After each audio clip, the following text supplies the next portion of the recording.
In 1928, Charlie Chaplin's crew filmed the Los Angeles premiere of his silent film The Circus, and buried in that raw reel, unnoticed for 82 years, is a woman walking past the camera holding a small black object to her ear, talking to herself, glancing around like she doesn't want to be overheard, as if she's on a phone call that shouldn't exist yet.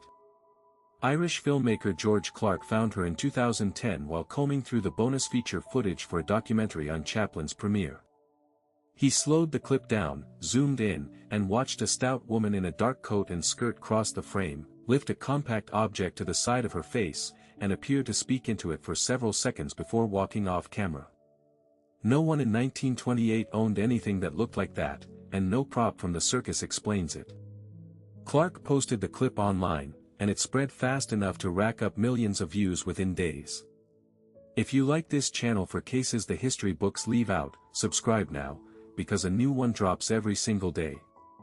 The official explanation, offered almost immediately, was that she was holding an early Siemens portable hearing aid, a boxy battery device introduced commercially around 1924 that users pressed against their ear.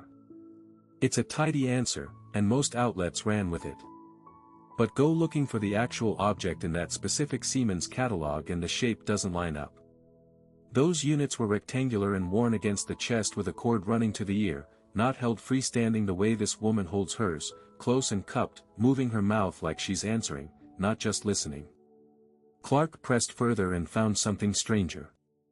He hired a lip reader to study the footage, and the reader concluded the woman appeared to be saying words consistent with a real conversation, not a hum or a mutter, matched to pauses like she was listening to a response. No hearing aid of that era transmitted sound back to the user, it only amplified what was already in the room. So if it wasn't a hearing aid, whatever she was holding was doing something number 1928 device is known to have done. Comment below if you think you've spotted the real explanation, because 10 years later nobody official has closed this file. What makes the Chaplin footage different from every other time traveler photo passed around online is the chain of custody. This isn't a scanned photograph of unknown origin. It's original studio film stock, shot by professional cameramen, stored by Chaplin's own production company, and untouched for 8 decades before Clark ever opened the reel. Whatever explanation eventually sticks has to account for a specific woman, on a specific studio lot, doing something specific with her hands and her mouth, caught by a camera that was never pointed at her on purpose. Nobody has closed that file yet, and until someone does, that unnamed woman keeps walking through frame, forever mid-sentence, on a call nobody can explain. Subscribe and tap the bell so tomorrow's case lands in your feed the moment it drops.